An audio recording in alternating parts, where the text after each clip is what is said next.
आज हम बात करेंगे नाटक लेखन पर। नाटक लेखन क्या होता है, ये जानने के लिए सबसे पहले हम ये देखेंगे कि नाटक होता क्या है। नाटक काव्य का एक रूप होता है।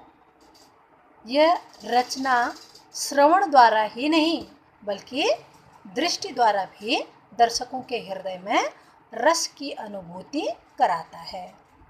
इसलिए नाटक को हम क्या कहते हैं, दृश्य काव्य भी कहते हैं। दूसरा इसका पॉइंट हम जानेंगे कि इसकी परिभाषा क्या है।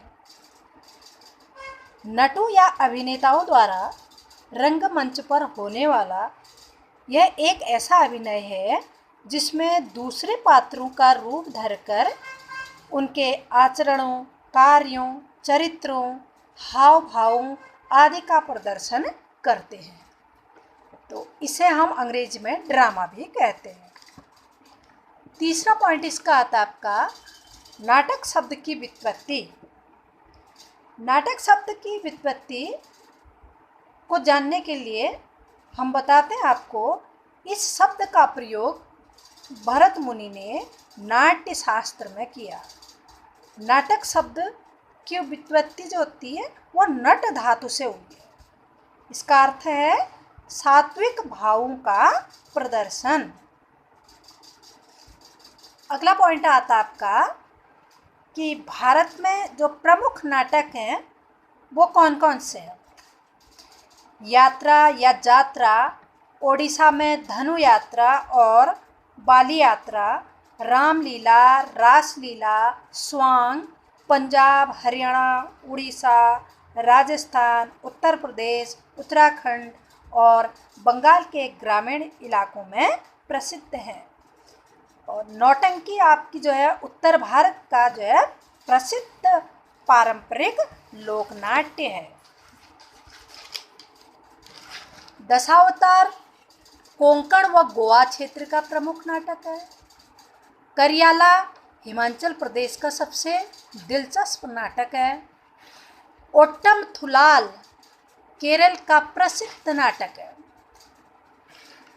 अब देखिए, नाटक में समय का बड़ा महत्व होता है, यानी समय का बंधन होता है। इसमें नाटक में समय का बंधन होता है, इसलिए नाटककार को जो है क्या करना चाहिए कि नाटक लिखते समय सभी अहम दृश्यों को निश्चित समय सीमा के अंदर दर्शकों के सामने प्रस्तुत करना चाहिए, पेश करना चाहिए, क्योंकि इसमें समय का बड़ा महत्व होता है।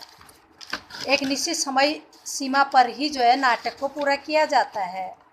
अब आता आपका नाटक का जो है आरंभ से लेकर अंत तक कितनी अवस्थाओं से उसको गुजरना होता है। सबसे पहले तो होता है आपका नाटक का आरंभ, उसके बाद आता यत्न, उसके बाद आता आपका प्रत्याशा, फिर आता आपका नियताप्ति, फिर आता आपका फलागम। अब जो आरंभ होता है, आरंभ में क्या होता है कि सबसे पहले कथानक का आरंभ होता है, यानी प्लॉट जो होता है वो शुरू होता है। और उसके बाद क्या होती है, फल प्राप्ति की इच्छा जागती है उसमें। फिर उसके बाद देखिए यत्न, यत्न में क्या होता है, इसमें फल प्राप्ति की इच्छा को पूर्ण करने के लिए प्रयास किए जाते हैं, प्रयत्न किए जाते हैं, यत्न किए जाते हैं। प्रत्याशा के अंतर्गत क्या होता है, इसमें फल प्राप्ति की आशा उत्पन्न होती, प्रत्याशा। नियताप्ति में क्या होता है, इसमें फल प्राप्ति की इच्छा निश्चित रूप ले लेती है अपना।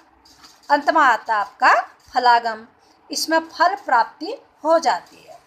अब देखिए नाटक के जो तत्व हैं वो तत्व कौन कौन है। अब देखिए भारतीय काव्य शास्त्र के अनुसार दृश्य श्रव्य काव्य के प्रमुख कितने तत्व हैं, 6 तत्व माने जाते हैं।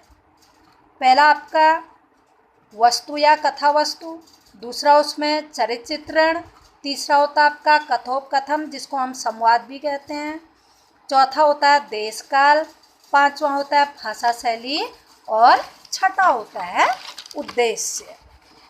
अब इनका जो वर्णन एक एक करके जो वर्णन करेंगे उसको हम दूसरे वीडियो में करेंगे।